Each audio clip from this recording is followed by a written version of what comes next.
So today is day 7 of a 40-day water fast. And I am fasting and in deep prayer because I am searching for a purpose. And I am basically taking you on a road of how to save my life. So as you know, if you are new, God is with me and I am cleaving to God. I am looking for him in everything that I am doing. I'm looking for him everywhere, in everything, in everywhere. And I have 3 God stories for you today. I have 3 lessons that I've learned. And I also have a tip on how to make the most out of your time cleansing to benefit your gut. So this is a really, really good one. I would love to hear what you think about this. My first God story is I woke up this morning, and again, I thought I was gonna get up at 5:30, but because we're fasting, we need some extra rest. So I woke up at 7:30, and then I just eased into my Bible study. I went straight to my Bible study. My body wasn't ready to move yet, but I went straight to my Bible study because I wanted to be with God right away. And so I got into Proverbs 12. I've read the entire book, and I'm going back and dissecting each chapter, really getting the most of the lessons from Proverbs. And what I found today is a theme, like it's settled in. Chapter 11 through 18 is basically the contrast of the upright and the wicked. And there is a theme of righteous behavior. And I am in the Bible because I am learning how to live. I am learning how to be. And I'm learning God's character. Like I'm getting to know God. That was the beginning, right? And now it's transitioning into an actual book on how to be. And I feel so blessed, and I can't believe I've not read this before. So I literally dissected each verse, and then I went into and I created a list of all of these wonderful qualities of how to be. And it's like, practice discipline, seek knowledge and skill, be a woman of honor, root yourself in upright behavior. I started my quest to know God in September of this year because I was done. And I prayed every single night that by the end of reading the Bible, that I would be fully rooted in God. And this just tells me that I am on my way. Like I am on my way. And so I am like, speak life into others. These are qualities that I have always had, and yet after some missteps, I completely lost my way. And so it's like, even affirmation, knowing that these are godlike qualities. This is why people are surprised that I am just getting to know God, because I was demonstrating godlike qualities my entire life. I just didn't know that they were godlike qualities. I had not taught myself this. I wasn't taught this, and I never taught myself this. So I'm taking the opportunity. It is never too late. I'm taking the opportunity. And it's like practice diligence. And then I defined diligence. And it's taking care and consideration in your projects, in your works, in your deeds. I love this. So I feel so blessed. It's a God story because I will pray over this list. I will pray that these things are a part of who I am. So I feel so blessed. My second God story, I had a plan today. My plan was to go to Apple. It was to get up. I was going to get my manicure and then get into my Bible study, review video editors because I need to start teaching myself how to edit videos. And then I was going to swing by Apple just to make sure that like I was able to log into everything. And then I was going to go to the library and I was going to create my YouTube page and upload my content with this content editor that I downloaded. So that was my plan. It was a lofty plan now that I know what I know. So I go to Apple and it just turns out that it just takes a little longer, right? Some things take a little longer. Right across from me, there is a woman who's wearing a Seed Saver t-shirt. A Seed Saver t-shirt. Now, I still can't tell you what Seed Saver is, but a month ago, I had a patient write this list for me, and it has been on the top of my notebook for a month. And he tells me, because we got into a whole conversation about growing organics and non-GMO, pesticide, chemical-free way of life, and how like I hardly eat out because there are few and far in between restaurants that are accessible to me that are better than my own kitchen. So I want to grow my own food. I just want to prepare food for myself, for others, for loved ones. That's what I want to do. We got into a whole conversation, and he wrote a list for me of people in Indianapolis that I need to connect with. And Seed Savers is second on this list.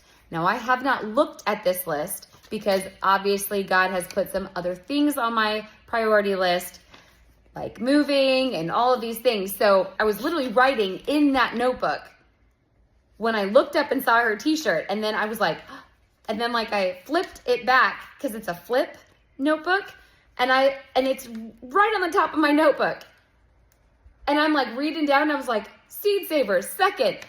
This is God's reminder to me that I need to research Seed Savers and most likely reach out to them. So that's my second God story. And I love that because what are the odds? What are the odds? And then my third God story happened just very synchronistically. I met someone while I was there that is very familiar with video content editing, and he got involved in my conversation. Not only did I learn that he knows God, he has a relationship with God.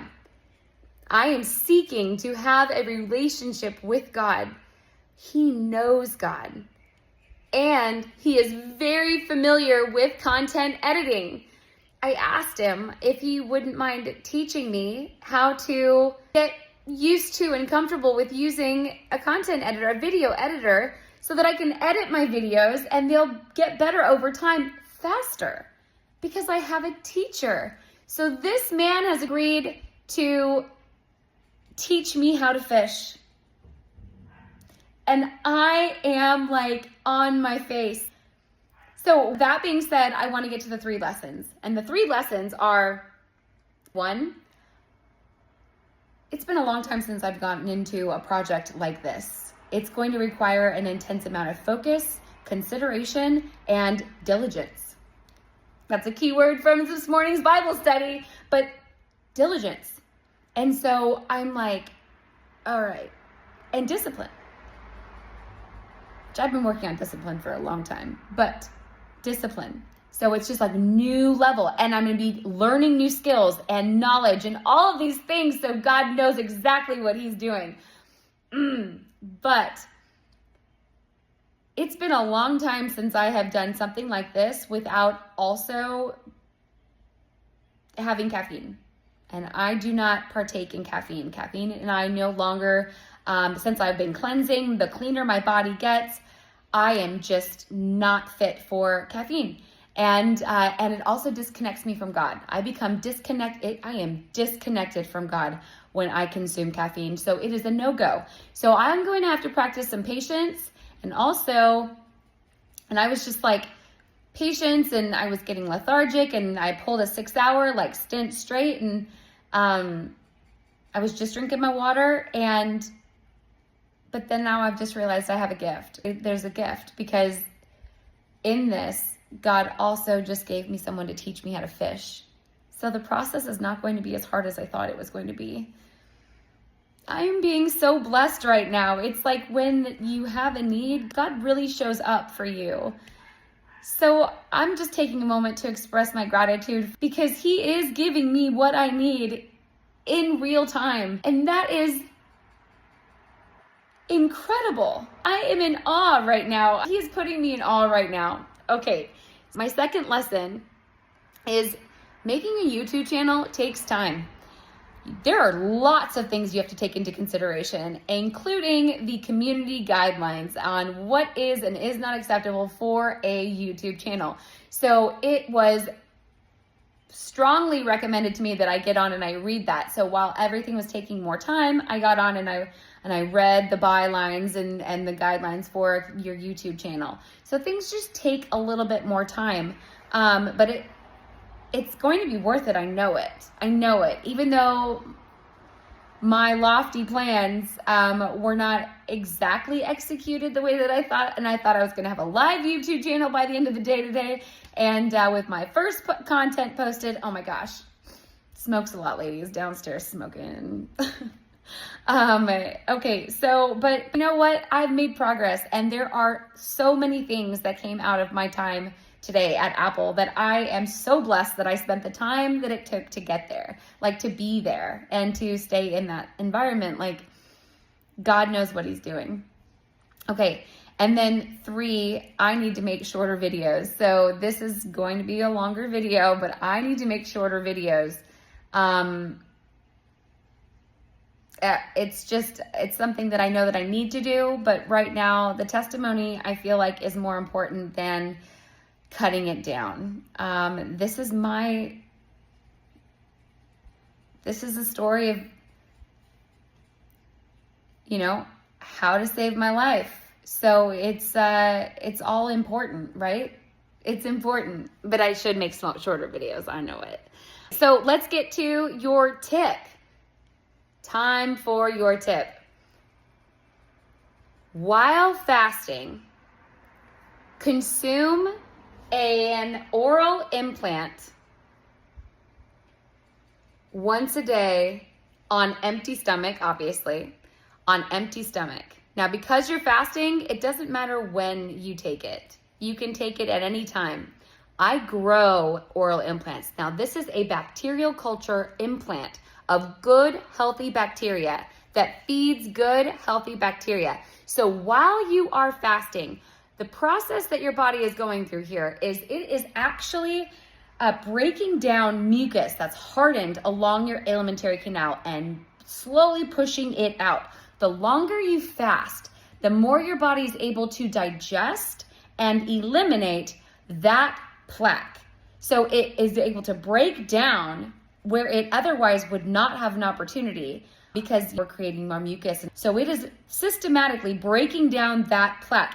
Now, what happens when that plaque along your alimentary canal, that plaque along your digestive tract is shedding that mucus so that it's exposing your gut flora. So we are actually able to access your gut flora and we can grow it. We're doing our body so much good by shedding that mucoid plaque naturally without taking any supplements because our body is breaking it down. And then we drink our oral implants, which is basically a growth. It comes in a capsule, we grow it for like 7 days, and then we drink it. And it implants along your gut or along your digestive tract. So we're basically growing a new healthy gut flora. I think that is a tip that you can take to the bank because you can multitask. You can literally pray and fast for and connect with God and just earnestly pray for what you want. But when you have the information, you have the tips, you have the knowledge, you know what you can do to maximize your time while fasting, why wouldn't you? Why wouldn't you? So that's my tip for you today. And it is literally liquid gold. Okay, I'll talk to you tomorrow.